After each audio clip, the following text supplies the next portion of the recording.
Hi everyone, welcome to my cooking blog. ಇವತ್ತು ಬೀಟ್ರೂಟಿಂದ ಒಂದು ಚಪಾತಿ ಮತ್ತು ಮೂಲಂಗಿಯಿಂದ ರಾಯ್ತ ಮತ್ತು ಒಂದು ಟೊಮೊಟೊ ಗೊಜ್ಜನ್ನು ಯಾವ ರೀತಿ ಮಾಡೋದಂತ ನೋಡೋಣ ಬನ್ನಿ. ನಾನಿಲ್ಲಿ 2 ಬೀಟ್ರೂಟನ್ನು ಸಣ್ಣದಾಗಿ ರುಬ್ಕೊಂಡು ಇಟ್ಕೊಂಡಿದ್ದೀನಿ. ಸ್ವಲ್ಪ ನೀರನ್ನು ಸೇರಿಸಿ ಸಣ್ಣ ಮಿಕ್ಸಿ ಜಾರಲ್ಲಿ ಸಣ್ಣದಾಗಿ ಪೂರ್ತಿ ಸಣ್ಣದಾಗಿ ರುಬ್ಕೊಳ್ಬೇಕು. ಅದಕ್ಕೆ ಒಂದು ಸ್ವಲ್ಪ ಉಪ್ಪನ್ನು ಸೇರಿಸ್ಕೊಂಡು ಅದಕ್ಕೆ ಗೋಧಿ ಹಿಟ್ಟನ್ನು ಸೇರಿಸ್ಕೊಂಡು ನೀಟಾಗಿ ಚಪಾತಿ ಹಿಟ್ಟಿನ ಅದಕ್ಕೆ ನಾದ್ಕೊಂಡು ಅದನ್ನು ಕಲಿಸ್ಕೊಬೇಕು. ಒಂದು 2 ಸ್ಪೂನಷ್ಟು ಎಣ್ಣೆಯನ್ನು ಸಹ ಹಾಕ್ಕೊಳ್ಬೇಕು. ಈ ರೀತಿಯಾಗಿ ಮಿಕ್ಸ್ ಮಾಡ್ಕೊಳ್ಬೇಕಾದ್ರೆ ನೀಟಾಗಿ ಒಂದು 2 ಸ್ಪೂನಷ್ಟು ಎಣ್ಣೆ ಹಾಕ್ಕೊಂಡು ಅದನ್ನು ನೀಟಾಗಿ ನಾದ್ಕೊಂಡು ಮಿಕ್ಸ್ ಮಾಡಿಕೊಂಡು ಇಟ್ಕೊಂಡ್ರೆ ಅದು ನೀಟಾಗಿ ಸಾಫ್ಟಾಗಿ ಬರುತ್ತೆ ಚಪಾತಿ. ಎಣ್ಣೆ ಹಾಕಲಿಲ್ಲ ಅಂದರೆ ಸ್ವಲ್ಪ ರಫ್ ಆಗುತ್ತೆ. ಅದರಿಂದ ಕೊನೆಯಲ್ಲೂ ಅಷ್ಟೇ ಬೇಕಿದ್ರೆ ಒಂದು ಸ್ಪೂನಷ್ಟು ಮೇಲೆ ಎಣ್ಣೆಯನ್ನು ಹಚ್ಬಿಟ್ಟು ಬಿಡಿ. ಇಲ್ಲಾಂದರೆ ಹಾಗೇ ನೀಟಾಗಿ ಮೊದಲೇ ಏನಾದರೂ ಒಂದು 2 ಸ್ಪೂನಷ್ಟು ಎಣ್ಣೆ ಹಾಕಿದರೆ ಮತ್ತು ಕೊನೆಯಲ್ಲಿ ಎಣ್ಣೆ ಹಾಕೋ ಅವಶ್ಯಕತೆ ಇಲ್ಲ. ನೀಟಾಗಿ ಅದನ್ನು ಚೆನ್ನಾಗಿ ನಾದ್ಬಿಟ್ಟು ನೀಟಾಗಿ ಒಂದು 1/4 ಗಂಟೆ ಅದನ್ನು ರೆಸ್ಟ್ ಮಾಡಲಿಕ್ಕೆ ಬಿಡಬೇಕು. ನಾನು ಇದರ ಜೊತೆಗೆ ಮಾಮೂಲಿ ಗೋಧಿ ಹಿಟ್ಟನ್ನು ಸಹ ಅಂದರೆ ಒಂದು 4 ಪ್ಲೈನ್ ಗೋಧಿ ಹಿಟ್ಟಿನ ಚಪಾತಿ ಮಾಡ್ಕೊಳ್ಳಿಕ್ಕೆ ಅಂತಲೂ ಸಹ ಮಿಕ್ಸ್ ಮಾಡ್ಕೊಂಡು ಇಟ್ಕೊಂಡಿದ್ದೀನಿ. ನಂತರ ನೋಡಿ, ಇಲ್ಲಿ ಟೊಮೊಟೊ ಗೊಜ್ಜನ್ನು ಮಾಡ್ಕೊಳ್ಳಿಕ್ಕೆ ನಾನಿಲ್ಲಿ ಒಂದು ಪೂರ್ತಿಯಾಗಿ ಬೆಳ್ಳುಳ್ಳಿಯನ್ನು ಸೇರಿಸ್ಕೊಂಡಿದ್ದೀನಿ. ನಂತರ ಒಂದು 6ರಿಂದ 7 ಟೊಮೊಟೊವನ್ನು ಸಹ ಮಿಕ್ಸಿ ಜಾರ್ಗೆ ಸೇರಿಸ್ಕೊತಾ ಇದ್ದೀನಿ. ಇದು ಬೀಟ್ರೂಟ್ ಚಪಾತಿಗೆ ತುಂಬ ಚೆನ್ನಾಗಾಗುತ್ತೆ ಸಿಂಪಲ್ಲಾಗಿ. ಮತ್ತು ಇದ್ರ ಜೊತೆಗೆ ಒಂದು ಮೂಲಂಗಿ ರಾಯ್ತವನ್ನು ಸಹ ಮಾಡ್ಕೊಂಡಿದ್ದೀನಿ, ಅದು ಸಹ ತುಂಬ ಚೆನ್ನಾಗಾಗಿತ್ತು. ಈಗ ನೋಡಿ, ಪೂರ್ತಿಯಾಗಿ ಟೊಮೊಟೊಗಳನ್ನೂ ಸಹ ನಾನಿಲ್ಲಿ ಒಂದು ಮಿಕ್ಸಿ ಜಾರ್ಗೆ ಸೇರಿಸ್ಕೊತಾ ಇದ್ದೀನಿ.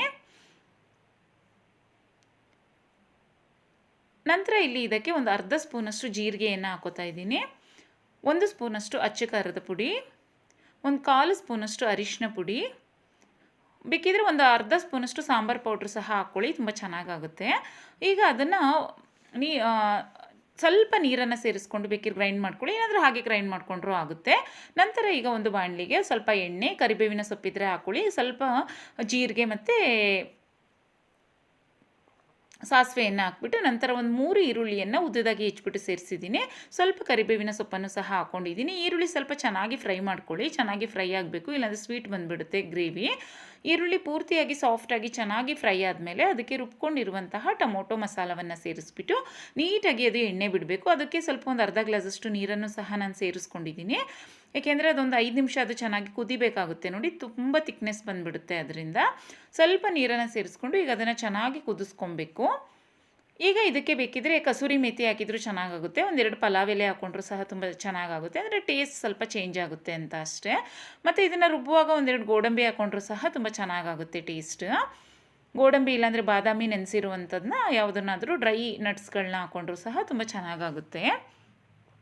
ಈಗ ನೋಡಿ, ಇದು ಪೂರ್ತಿಯಾಗಿ ಎಣ್ಣೆ ಬಿಡಬೇಕು, ಅಲ್ಲಿ ತನಕ ಚೆನ್ನಾಗಿ ಕುದಿಸ್ಕೊಬೇಕು. ಈಗ ಇದಕ್ಕೆ ರುಚಿಗೆ ತಕ್ಕಷ್ಟು ಉಪ್ಪನ್ನು ಸಹ ಸೇರಿಸ್ಕೊಳ್ಬೇಕು.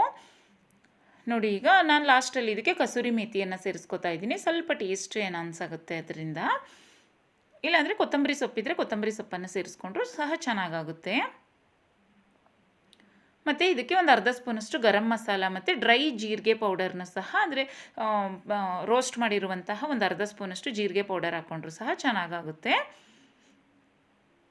ನೋಡಿ, ಈಗ ಇದು ಚೆನ್ನಾಗಿ ಕುದಿಬೇಕು. ಈಗ ಅಂದರೆ ಹಸಿ ವಾಸನೆ ಹೋಗಬೇಕು ಟೊಮೊಟೊದು, ಅಲ್ಲಿ ತನಕ ಅದನ್ನು ಚೆನ್ನಾಗಿ ಕುದಿಸ್ಕೊಂಡ್ರೆ ರುಚಿಯಾದಂತಹ ಟೊಮೊಟೊ ಗ್ರೇವಿ ರೆಡಿಯಾಗುತ್ತೆ. ಇದು ಯಾವುದೇ ಚಪಾತಿ, ಪೂರಿ, ರೊಟ್ಟಿ ಇಲ್ಲಾಂದರೆ ಅನ್ನಕ್ಕೂ ಸಹ ತುಂಬ ಚೆನ್ನಾಗಾಗುತ್ತೆ. ಇಮಿಡಿಯಾಗಿ ಬ್ಯಾಚುಲರ್ಸ್ ಇರ್ತಾರೆ ನೋಡಿ, ಅವರು ಇಮಿಡಿಯೇಟಾಗಿ ರೈಸ್ ಎಲ್ಲ ಮಾಡ್ಕೊಂಡಾಗ, ಚಪಾತಿ ರೊಟ್ಟಿ ಎಲ್ಲ ಮಾಡ್ಕೊಂಡಾಗ ಇದು ಈ ರೀತಿಯಾಗಿ ಸಿಂಪಲ್ಲಾಗಿ ಗ್ರೇವಿ ಮಾಡಿಕೊಂಡ್ರೆ ಇದನ್ನು ಸ್ಟೋರ್ ಮಾಡು ಸಹ ಇಟ್ಕೊಳ್ಬೋದು. ಒಂದು 2 ಡೇಸ್ ಮೇಂಟೈನ್ ಮಾಡ್ಬೋದು. ಇದನ್ನು ನೀಟಾಗಿ ಕುದಿಸ್ಬಿಟ್ಟು ಇಟ್ಕೊಂಡ್ರೆ, ಒಂದು ಗಾಜಿನ ಗ್ಲಾಸಿಗೆ ಹಾಕ್ಬಿಟ್ಟು ಇಟ್ಕೊಂಡ್ರೆ ಒಂದು 2 ಡೇಸ್ ಮೇಂಟೈನ್ ಮಾಡ್ಬೋದು. ನೋಡಿ, ಈಗ ನಾನಿಲ್ಲಿ ಬೀಟ್ರೋಟ್ನ ಏನು ರುಬ್ಬಿಟ್ಟು ಅದನ್ನು ಗೋಧಿ ಹಿಟ್ಟಿಗೆ ಮಿಕ್ಸ್ ಮಾಡ್ಕೊಂಡಿದ್ದೆ, ಅದರಿಂದ ಚಪಾತಿ ಬೇಕಿದ್ರೂ ಮಾಡ್ಕೊಳ್ಬೋದು, ಇಲ್ಲಾಂದರೆ ಅದರಿಂದ ಪೂರಿನೂ ಸಹ ಮಾಡಿಕೊಂಡ್ರೆ ತುಂಬ ಚೆನ್ನಾಗಾಗುತ್ತೆ. ನಾನಿವತ್ತು ಅದರಿಂದ ಚಪಾತಿನ ಮಾಡ್ಕೊಳ್ತಾ ಇದ್ದೀನಿ. ನಾವು ಏನು ಬೀಟ್ರೋಟ್ನ ನೋಡಿ ಈ ರೀತಿಯಾಗಿ ಗೋಧಿ ಹಿಟ್ಟಿಗೆ ಮಿಕ್ಸ್ ಮಾಡ್ಕೊಳ್ತೀವಿ. ನಾನು ಪ್ಲೈನಾಗಿ ಇವತ್ತು ಮಿಕ್ಸ್ ಮಾಡ್ಕೊಂಡಿದ್ದೀನಿ. ಅದಕ್ಕೆ ಜೀರಿಗೆ ಇರ್ಬೋದು, ಜೀರಿಗೆ ಪೌಡರ್ ಇರ್ಬೋದು, ಇಲ್ಲಾಂದರೆ ಸ್ವಲ್ಪ ಗರಂ ಮಸಾಲ ಎಲ್ಲವನ್ನೂ ಹಾಕ್ಕೊಂಡ್ರೂ ಸಹ ಚಪಾತಿ ತುಂಬ ಟೇಸ್ಟಾಗಿ ಬರುತ್ತೆ. ಮತ್ತು ಕೊತ್ತಂಬರಿ ಸೊಪ್ಪು ಎಲ್ಲವನ್ನು ಹಾಕ್ಕೊಂಡ್ರೂ ಸಹ ಚಪಾತಿ ತುಂಬ ಚೆನ್ನಾಗೂ ಕಾಣುತ್ತೆ, ಹಾಗೂ ಚಪಾತಿ ತುಂಬ ತಿನ್ನುವಾಗ ಟೇಸ್ಟಾಗೂ ಸಹ ಇರುತ್ತೆ. ಒಂದು ಅರ್ಧ ಕಟ್ಟಷ್ಟು, ಈಗ ನಾವು ಬೀಟ್ರೋಟ್ ರುಬ್ಬಿರ್ತೀವಿ ನೋಡಿ, ಆ ರುಬ್ಬಿರುವಂತಹ ಬೀಟ್ರೋಟ್ಗೆ ಬೌಲ್ಗೆ ಒಂದು ಅರ್ಧ ಕಟ್ಟಷ್ಟು ಕೊತ್ತಂಬರಿ ಸೊಪ್ಪನ್ನು ಹಾಕ್ಕೊಂಡ್ರು, ಇಲ್ಲಾಂದರೆ ಮೆಂತ್ಯ ಸೊಪ್ಪೆಲ್ಲ ಬರುತ್ತೆ ನೋಡಿ, ಇಲ್ಲಾಂದರೆ ಪಾಲಕ್ ಸೊಪ್ಪು ಯಾವುದೇ ಇರ್ಬೋದು, ಅದನ್ನು ಪೂರ್ತಿಯಾಗಿ ಸಣ್ಣದಾಗಿ ಹೆಚ್ಚಿಬಿಟ್ಟು ಅದನ್ನು ಸಹ ಈ ಚಪಾತಿಗೆ ಹಾಕ್ಕೊಂಡ್ರೆ ತುಂಬ ಟೇಸ್ಟಿಯಾಗಿ ಚೆನ್ನಾಗಿ ಬರುತ್ತೆ. ಇಲ್ಲಿ ನೋಡಿ ನಾನು 2 ರೀತಿಯಾದಂತಹ ಚಪಾತಿನೂ ಸಹ ಮಾಡಿಬಿಟ್ಟು ತೋರಿಸ್ತಾ ಇದ್ದೀನಿ. ಪ್ಲೈನ್ ಚಪಾತಿನೂ ಸಹ ಟೊಮೊಟೊ ಗ್ರೇವಿಗೆ ತುಂಬ ಚೆನ್ನಾಗಾಗುತ್ತೆ. ಇಲ್ಲಾಂದರೆ ಈ ರೀತಿಯಾಗಿ ಬೀಟ್ರೋಟ್ನ ನೋಡಿ, ಬೀಟ್ರೋಟು ಅಷ್ಟೇ ಸ್ವಲ್ಪ ನಾವು ಪೂರಿ ಹಿಟ್ಟಿನ ಅದಕ್ಕೆ ಕಲಿಸ್ಕೊಬೇಕಾಗುತ್ತೆ. ತುಂಬ ತೆಳುವಾಗಿ ಕಲಿಸ್ಕೊಂಡ್ಬಿಟ್ರೆ ಏನಾಗ್ಬಿಡುತ್ತೆ, ಅದು ನೀರು ಬಿಟ್ಕೊಂಡ್ಬಿಡುತ್ತೆ. ಏಕೆಂದರೆ ವೆಜಿಟೇಬಲ್ಸ್ಗೆ ಒಂದು ಸ್ವಲ್ಪ ಉಪ್ಪು ಸೇರ್ಕೊಂಡ್ಬಿಟ್ರೆ ಏನಾಗುತ್ತೆ, ಒಂದು ಸ್ವಲ್ಪ ನೀರಿನ ಅಂಶ ಅದು ಬಿಡ್ತಾ ಬರುತ್ತೆ. ಅದರಿಂದ ನಾವು ಈ ಬೀಟ್ರೋಟ್ ಚಪಾತಿನ ಮಾಡಬೇಕಾದ್ರೆ ಅದನ್ನು ಪೂರಿ ಹಿಟ್ಟಿನ ಅದಕ್ಕೆ ಗಟ್ಟಿಯಾಗಿ ಕಲಿಸ್ಕೊಬೇಕು. ಆಗ ನೋಡಿ ಚಪಾತಿನ ನಾನೊಂದು ಹಾಫ್ ಆನ್ ಅವರ್ ಬಿಟ್ಬಿಟ್ಟು ಅದನ್ನು ಮಾಡ್ತಾಯಿದ್ದೀನಿ. ಈ ನೀಟಾಗಿ ಚಪಾತಿನ ಮಾಡ್ಕೊಳ್ಬೋದು. ನಾವೇ ಫಸ್ಟೇ ಅದನ್ನು ಏನಾಗ್ಬಿಡುತ್ತೆ, ತೆಳುವಾಗಿ ಕಲಿಸ್ಕೊಂಡ್ಬಿಟ್ರೆ ಏನಾಗುತ್ತೆ, ಇನ್ನೂ ನೀರು ಬಿಟ್ಕೊಂಡ್ಬಿಡುತ್ತೆ. ತುಂಬ ಡ್ರೈ ಪೌಡರ್ ಹಾಕ್ಕೊಳ್ಬೇಕಾಗುತ್ತೆ, ಅಂದರೆ ಸ್ವಲ್ಪ ಅರಿಲಿಕ್ಕೆ ಕಷ್ಟ ಆಗುತ್ತೆ. ಅದರಿಂದ ಕಲಿಸುವಾಗ ಒಂದು ಸ್ವಲ್ಪ ಪೂರಿ ಹಿಟ್ಟಿನ ಅದಕ್ಕೆ ಕಲಿಸ್ಕೊಂಡ್ರೆ ತುಂಬ ಚೆನ್ನಾಗಿ ಬರುತ್ತೆ. ಇದರಿಂದ ಪೂರಿ ಮಾಡಿಕೊಂಡ್ರೂ ಸಹ ಮಕ್ಕಳಿಗೆಲ್ಲ ತುಂಬ ಇಷ್ಟ ಆಗುತ್ತೆ. ಅಂದರೆ ಯಾವುದೇ ರೀತಿಯಾದಂತಹ ಚೇಂಜಸ್ ಕಾಣಲ್ಲ ಪೂರಿಯಲ್ಲಿ. ಆದರೆ ಚಪಾತಿಯಲ್ಲಿ ಒಂದು ಸ್ವಲ್ಪ ಅಂದರೆ ಪ್ಲೈನ್ ಚಪಾತಿಗಿಂತ ಒಂದು ಸ್ವಲ್ಪ ಬೇರೆ ಟೇಸ್ಟ್ ಬಂದೇ ಬರುತ್ತೆ. ಏಕೆಂದರೆ ವೆಜಿಟೇಬಲ್ಸ್ ಹಾಕಿರ್ತೀವಿ ಅಲ್ವಾ, ಮಿಕ್ಸ್ ಮಾಡಿರ್ತೀವಿ.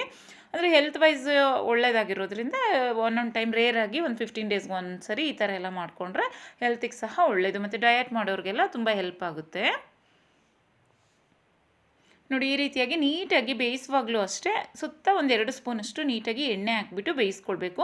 ಯಾವುದೇ ಚಪಾತಿ ಆದರೂ ಅಷ್ಟೇ, ಏಕೆಂದರೆ ಚಪಾತಿಯಲ್ಲಿ ತುಂಬ ನಾರಿನಂಶ ಇರೋದ್ರಿಂದ ಅದು ಶರೀರದಲ್ಲಿ ನಮಗೆ ಡೈಜೆಸ್ಟ್ ಆಗಬೇಕು ಅಂದರೆ ಅದಕ್ಕೆ ಅಂದರೆ ಆಯಿಲೆಲ್ಲ ಮಿಕ್ಸ್ ಆಗೇ ಇರಬೇಕು. ನಾವು ಅದನ್ನು ಹಾಗೇ ತಿಂದುಬಿಟ್ರೆ ಏನಾಗುತ್ತೆ ಅಂದರೆ ಸ್ವಲ್ಪ ಡೈಜೆಸ್ಟ್ ಆಗೋದು ನಮ್ಮ ಶರೀರದಲ್ಲಿ ಅದು ತುಂಬ ಟೈಮ್ ತಗೊಳುತ್ತೆ ಮತ್ತು ಡೈಜೆಸ್ಟ್ ಆಗೋಕ್ಕೂ ಸ್ವಲ್ಪ ಪ್ರಾಬ್ಲಮ್ ಆಗುತ್ತೆ. ಅದರಿಂದ ನಾವು ಈ ನಾರಿನಂಶ ಇರುವಂಥ ಪದಾರ್ಥ ಎಲ್ಲ ತಗೋತೀವಿ ನೋಡಿ. ಈ ಚಪಾತಿಯಲ್ಲಿ ಗೋಧಿಯಲ್ಲಿ ತುಂಬ ನಾರಿನಂಶ ಇರೋದ್ರಿಂದ ನಾವು ಯಾವುದೇ ಗೋಧಿ ಪದಾರ್ಥ ಮಾಡಬೇಕಾದ್ರೂ ಒಂದು ಸ್ವಲ್ಪ ಆಯಿಲ್ ಯೂಸ್ ಮಾಡಲೇಬೇಕಾಗುತ್ತೆ. ಅದರಿಂದ ಪ್ಲೈನ್ ಚಪಾತಿಗಿಂತ ಒಂದು ಸ್ಪೂನಷ್ಟು ಚಪಾತಿ ಒಂದು ಎಣ್ಣೆ ಇರ್ಬೋದು, ಇಲ್ಲಾಂದರೆ ತುಪ್ಪ ಇರ್ಬೋದು. ತುಪ್ಪ ಹಾಕೊಂಡ್ರೂ ಸಹ ಈಗ ಬೀಟ್ರೋಟ್ ಚಪಾತಿ ಮಾಡಿದ್ದೀವಿ ನೋಡಿ, ಇದಕ್ಕೊಂದು ಸ್ಪೂನಷ್ಟು ತುಪ್ಪ ಈಗ ಮಕ್ಕಳಿಗೆಲ್ಲ ಕೊಡಬೇಕಾದ್ರೆ ಒಂದು ಸ್ಪೂನಷ್ಟು ತುಪ್ಪವನ್ನು ಹಾಕ್ಬಿಟ್ಟು ನೀಟಾಗಿ ಚೆನ್ನಾಗಿ ಫ್ರೈ ಮಾಡಿಬಿಟ್ಟು ಕೊಟ್ಟರೆ ಅದು ಸಹ ತುಂಬ ಚೆನ್ನಾಗಾಗುತ್ತೆ ಟೇಸ್ಟ್. ನೋಡಿ, ಇಲ್ಲಿ ನಾನು ಎಲ್ಲ ಚಪಾತಿಗಳನ್ನೂ ಸಹ ಬೇಯಿಸ್ಬಿಟ್ಟು ಸಹ ತೋರಿಸ್ತಾ ಇದ್ದೀನಿ. ಅದು ಯಾವುದೇ ರೀತಿಯಾಗಿ ಅಂಚಿಗೆ ಸಹ ಅಂಟ್ಕೊಳ್ಳೋದಿಲ್ಲ, ತುಂಬ ಚೆನ್ನಾಗಿ ಬರುತ್ತೆ. ಮತ್ತು ಕೆಲವ್ರು ಏನು ಮಾಡಿಬಿಡ್ತಾರೆ, ಈ ರೀತಿ ಕಲರ್ ನೋಡಿಬಿಟ್ಟೆ ಇಷ್ಟಪಡೋದಿಲ್ಲ ತಿನ್ನಲಿಕ್ಕೆ. ಆಗ ಏನು ಮಾಡಬೇಕಾಗುತ್ತೆ, ಬೇರೆ ರೀತಿಯಾದಂಥ ಪ್ಲೈನ್ ಚಪಾತಿನ. ಅದರಿಂದ ನಾನು ಮನೆಯಲ್ಲಿ ಈ ರೀತಿಯಾಗಿ ಬೀಟ್ರೂಟ್ ಚಪಾತಿ ಮಾಡಬೇಕಾದ್ರೆ ಒಂದು ಈ ಚಪಾತಿ ತಿಂದರೆ ಇನ್ನೊಂದು ಪ್ಲೈನ್ ಚಪಾತಿನ ತಿಂತೀವಿ. ಆ ರೀತಿ ಅಂದರೆ ಪೂರ್ತಿಯಾಗಿ ಬೀಟ್ರೂಟ್ ಚಪಾತಿಯನ್ನು ತಿನ್ನೋದಕ್ಕಿಂತ ಒಂದು ಪ್ಲೈನ್ ಚಪಾತಿ ಮತ್ತು ಇನ್ನೊಂದು ಬೀಟ್ರೂಟ್ ಚಪಾತಿಯನ್ನು, ಅಂದರೆ ಹೆಲ್ತ್ ವೈಸು ಸಹ ತಿಂದಂಗೂ ಸಹ ಆಗುತ್ತೆ ಮತ್ತು ಇನ್ನೊಂದು ಪ್ಲೈನ್ ಚಪಾತಿನೂ ಸಹ ತೊಗೊಂಡಂಗೂ ಸಹ ಆಗುತ್ತೆ. ಅದರಿಂದ 2 ಟೈಪ್ ಚಪಾತಿನ ಮಾಡಿಕೊಂಡ್ರೆ ಅಂದರೆ ಯಾರು ಇಷ್ಟಪಡಲ್ಲ ನೋಡಿ ಅವ್ರಿಗೂ ಸಹ ಒಂದೇ ಟೈಮಲ್ಲಿ ಹೆಲ್ಪ್ ಆಗುತ್ತೆ. ಅದರಿಂದ ನೋಡಿ, ಇಲ್ಲಿ ನಾನು ಸರ್ವ್ ಮಾಡಬೇಕಾದ್ರೂ ಅಷ್ಟೇ ಒಂದು ಪ್ಲೈನ್ ಚಪಾತಿ ಮತ್ತು 2 ಬೀಟ್ರೂಟ್ ಚಪಾತಿ ಈ ರೀತಿಯಾಗಿ ಸರ್ವ್ ಮಾಡಿದ್ರೆ ತಿನ್ನುವಾಗ ಸಹ ಸ್ವಲ್ಪ ಚೇಂಜಸ್ ಬರುತ್ತೆ ನೋಡಿ, ತುಂಬ ಚೆನ್ನಾಗಾಗುತ್ತೆ.